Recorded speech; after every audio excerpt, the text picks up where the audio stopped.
Meus amados irmãos, eu vos saúdo com a doce e gloriosa paz do Senhor. Graças a Deus que tem nos dado saúde e disposição para continuarmos fazendo aquilo que o Senhor nos chamou para fazer. Quero agradecer a você que tem nos acompanhado e renovar o meu pedido de ajuda no compartilhamento das nossas mensagens e na recomendação às pessoas para se inscreverem. Só assim chegaremos mais longe e a palavra de Deus será melhor difundida.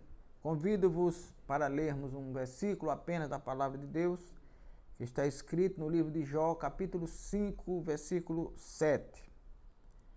Que diz: mas o homem nasce para o trabalho, como as faíscas das brasas se levantam para voar.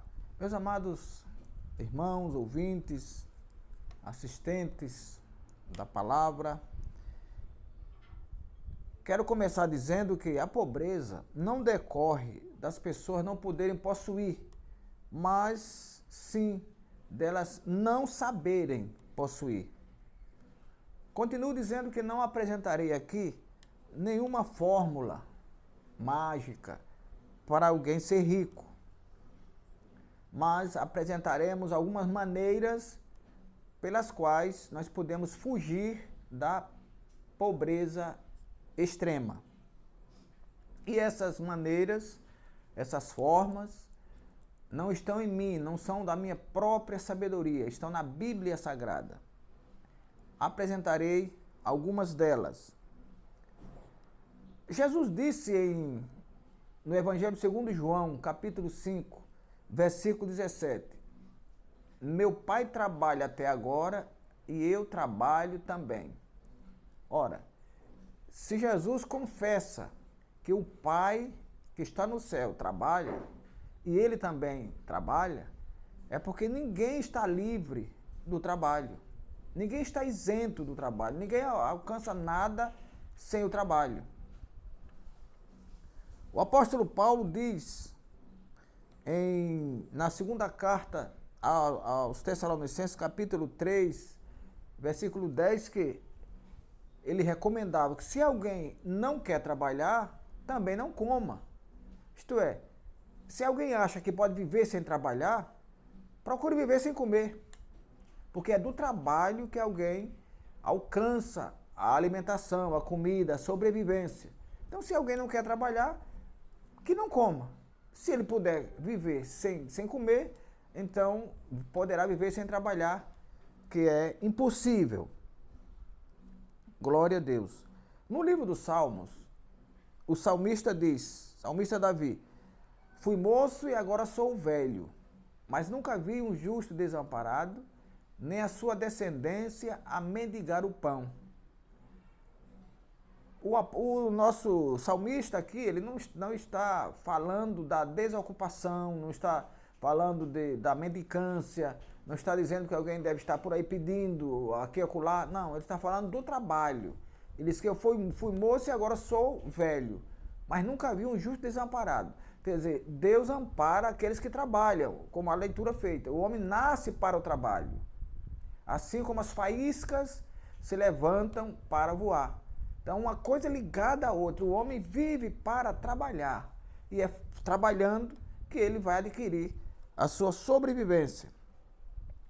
O rei Salomão, rico como foi, ele pede duas coisas a Deus antes de morrer.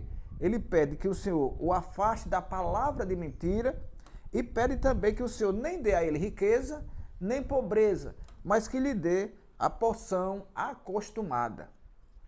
Glória a Deus. Então, o Salomão, ele foi rico, mas ele agora reconhecia que a riqueza não é tudo. Que a riqueza traz problemas, que a riqueza traz preocupações. Então ele pede a Deus: antes que eu morra, me faça dois pedidos. O primeiro, me afaste da palavra de mentira, não me deixe ser um mentiroso. Não me deixe passar por verdadeiro quando não sou verdadeiro. E também não me dê nem a riqueza, nem a pobreza. Isto é, eu não quero ser rico. Ele, apesar de ter sido rico, ele dizia, eu não quero ser rico, não é bom, assim como se pensa ser rico. Mas também não me dê a pobreza, mas dá-me a porção acostumada, isto é, me dê a sobrevivência, a alimentação capaz de que eu viva sem ter que pedir, sem ter que roubar e sem ter que fazer outra coisa, que seja pelo trabalho. No capítulo 6, versículos 6 a 11, do livro de Provérbios, eu vou ler para você, eu vou ler para nós. Capítulo 6, Provérbios capítulo 6, versículos 6 a 11. Olha o que Deus fala através do rei Salomão às pessoas. Vai ter com a formiga o preguiçoso, olha para os seus caminhos e ser sábio, a qual, não tendo superior nem oficial, nem dominador, prepara no verão o seu pão, na cega ajunta o seu mantimento. Ó preguiçoso, até quando ficarás deitado? Quando te levantarás do teu sono? Um pouco de sono, um pouco tosquenejando, um pouco cruzando as mãos para estar deitado. Assim te sobrevirá a tua pobreza como um ladrão e a tua necessidade como um homem armado.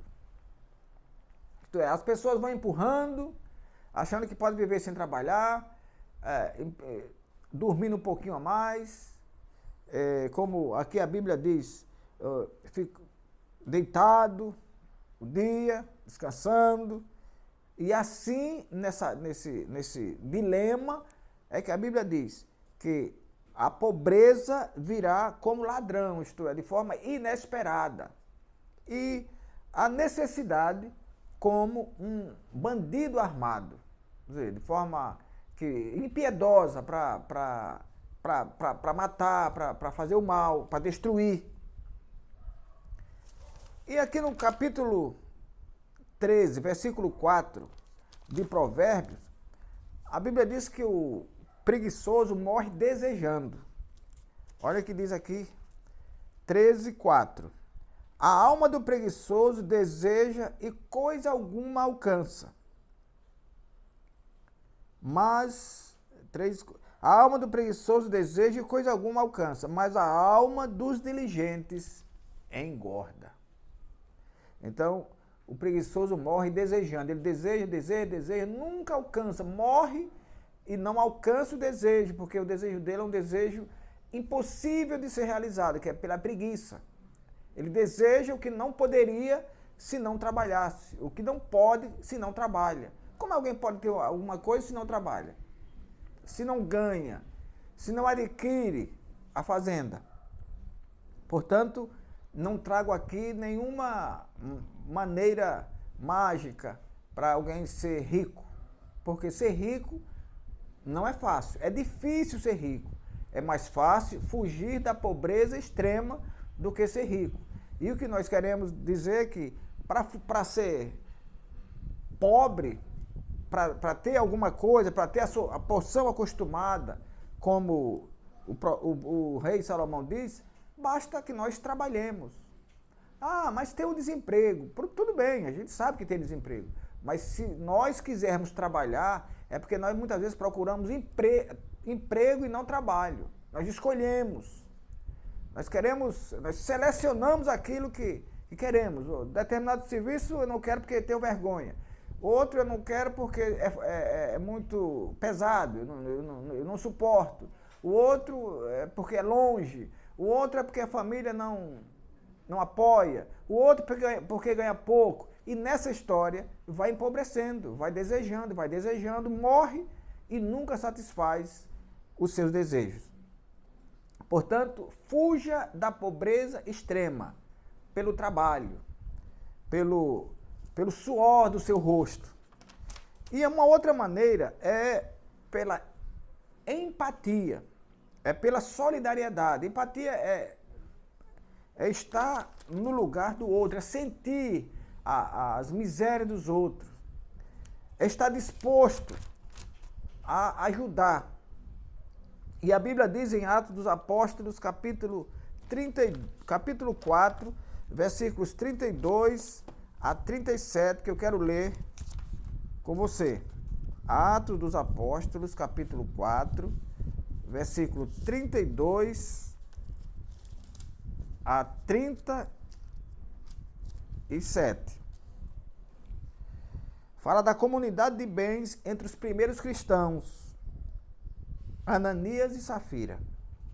E era o coração e a alma da multidão dos que criam. E ninguém dizia que coisa alguma do que possuíam era sua própria, mas todas as coisas lhes eram comuns. E os apóstolos davam com grande poder testemunho da ressurreição do Senhor Jesus Cristo, e em todos eles havia abundante graça. Não havia, pois, entre eles necessitado algum, porque todos os que possuíam herdades ou casas, vendendo-as, traziam o preço do que fora vendido e o depositavam aos pés dos apóstolos. Repartia-se a cada um segundo a necessidade que cada um tinha. Então José, cognominado pelos apóstolos Barnabé, que traduzido é filho da consolação, levita, natural de Chipre, possuindo uma herdade, vendeu e trouxe o preço e o depositou aos pés dos apóstolos. Então, a outra forma de alguém fugir da pobreza extrema é havendo essa solidariedade, essa cooperação, esse espírito de comunidade, essa decisão de as coisas serem comuns. Por exemplo, se isso acontecer pelo menos entre as famílias, nós estamos tratando aqui de uma época também onde o Estado não era tão forte nas famílias como é hoje. Hoje nós temos várias ajudas, vários auxílios, vários benefícios do Estado para as pessoas. Naquela época não existia. Mas as pessoas, o que tinham, eles vendiam e levavam, confiavam, discípulos os apóstolos eram confiáveis, recebiam aqueles haveres e distribuía entre as pessoas, de forma que não havia necessitado algum. A Bíblia não está dizendo que não havia pobre. A Bíblia diz que não havia necessitado, isto é, ninguém passava fome. Aquilo que necessitava para a sobrevivência era produzido pela solidariedade, pela empatia de cada um que possui alguma coisa. Portanto, fuja da pobreza pelo trabalho e espere que Deus levante uma rede de solidariedade na sua família, principalmente. Porque a Bíblia diz que se nós não apoiamos a nossa própria família, somos piores do que os infiéis. Na família, se cada família se ajudar, ali não haverá necessitado algum. Porque se isso foi possível lá no Novo Testamento, no início da igreja, pode ser agora, porque o Deus que providencia as coisas é o mesmo. Portanto, que o Senhor nos abençoe e nos guarde. E até o nosso próximo encontro. Inclinai os vossos ouvidos e vinde a mim, ouvi e a vossa alma viverá.